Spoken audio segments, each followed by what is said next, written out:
Alrighty, fifth grade friends, I hope you are all having a wonderful day. For today's social studies lesson, we are going to be continuing our unit of the colonial time period, but we are really going to shift our focus to the New England colonies and specifically the economy of these colonies and the different activities that led New England to experience success with its money.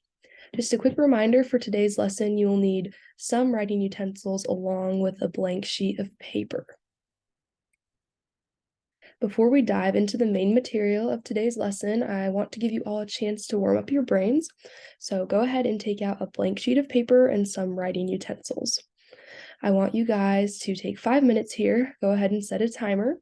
And I want you to, in some way, express a response to this prompt. If a time machine sent you back to colonial times, what would things look like? What would they sound like? What would they feel like?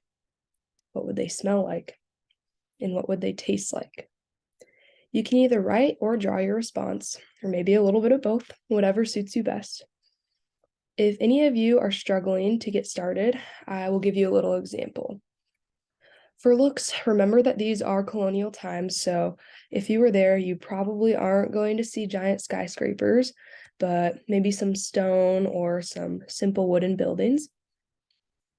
You also probably would not hear vehicles running because cars were not yet invented.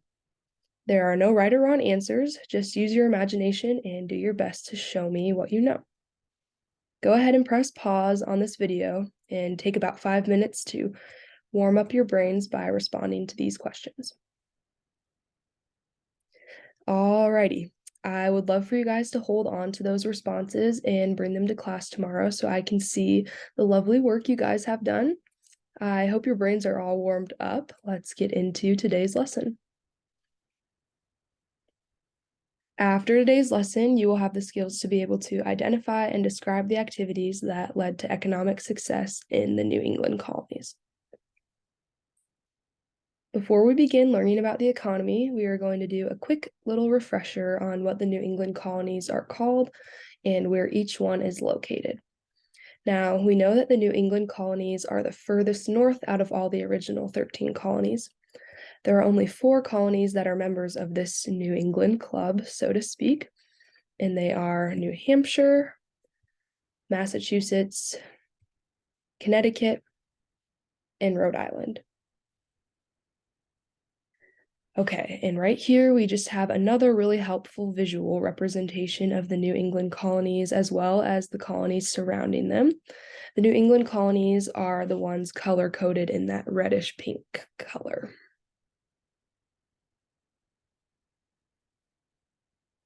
The economy of an area is extremely dependent on the resources that naturally surround it. The New England colonies hit the jackpot with a really big natural resource that was kind of like the heartbeat of their economy. I want to take a moment here to put our thinking caps on and maybe write down our guesses as to what this big resource is. Alrighty, folks, if you guessed the ocean, you are correct. Now, what does this mean?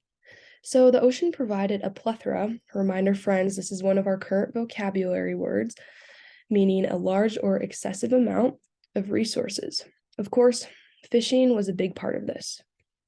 The ocean provided lots of different kinds of fish, but probably the one that the colonists relied on the most was cod. Whales were another resource provided by the ocean, which allowed the colonists to partake in whaling.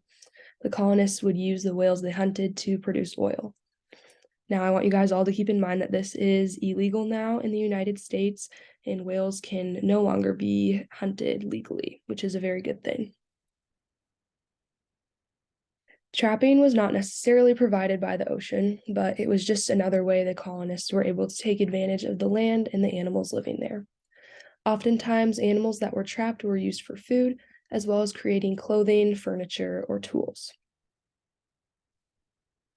Now, a really big one here that's going to be very important for you guys to understand is shipbuilding.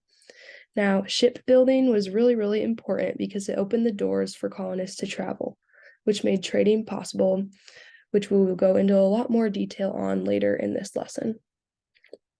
And last, but certainly not least, we have logging.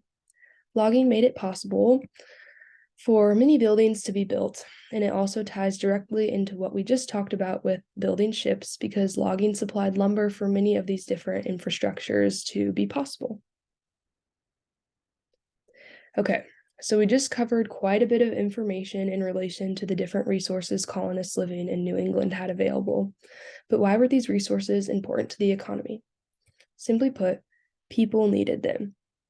All 5 of these resources mentioned in the previous slides were either related to food, energy, architecture, or trade. Because the demand was so high for these things, the survival of the colonists literally depended on them. They were extremely valuable and were needed at high volumes. Now, it wasn't just people in the United States who needed these things, but people in other countries also did. This is a big reason many colonists in New England became wealthy because it led to trading. Probably the most well-known trading procedure during colonial times was known as the triangular trade. Many of you may be asking yourselves why the colonists didn't pursue farming as one of their main money makers, and this was due to the fact that the soil in New England was very, very poor. The soil was extremely rocky. Another big reason that farming was not really a worthy investment in the New England colonies was the harsh climate in the region. Now, this didn't necessarily mean that there was absolutely no farming happening, because many families did grow some foods to use at their own discretion.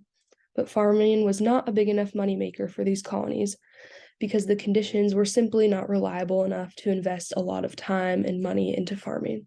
So they had to choose other things to make money. All right, so now we're going to talk a lot about the triangular trade.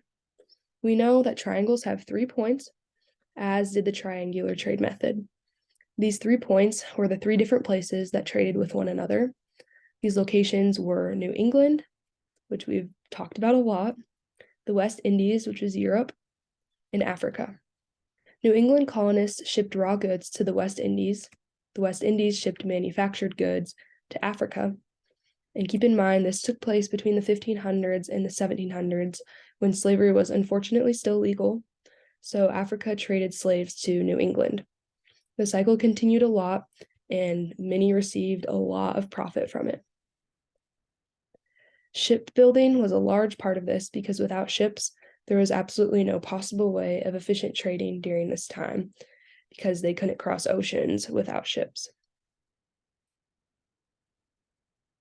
Alrighty, friends, we're going to do a quick little summary of all the information we just learned. Just a little reminder, a summary is a shortened retelling of a longer piece in your own words. So first, we reviewed the New England colonies, which are New Hampshire, Massachusetts, Connecticut, and Rhode Island. The big natural resource they were fortunate to have access to was the ocean. Now, having access to the ocean allowed them to partake in many profitable activities, such as fishing and whaling. And this was especially important because farming was not a reliable practice in New England. Along with these, many New England colonists also trapped, logged, and built ships. These were all very important because the harsh climate and the low-quality soil made it very difficult to farm efficiently. Building ships was especially important to trade during this time, so many colonists who built ships ended up making a lot of money because trading was so important. Okay, friends. You now have the information and knowledge you need to identify and describe the activities that led to economic success in the New England colonies. I ask that you please fill out a little Google form to do a quick check for understanding. I don't want you guys to worry about this. It is simply to tell me what you've learned today, and if we need to maybe go over some things again when we're back in the classroom to make sure you all thoroughly understand this lesson. The Google form is linked as an announcement on our Google Classroom, so please do not hesitate to reach out if you have any issues accessing the form. I don't think you guys should have any trouble, but just in case, I have put my email up on this slide, so you guys can just email me. Let me know if you have any issues. Other than that, I'm super grateful we were still able to learn something new today together, even if we weren't able to do so face-to-face. I hope you all have a wonderful rest of your Friday. Let me know if you need anything, and take care, 5th grade folks. I'll see you guys soon. Bye, guys.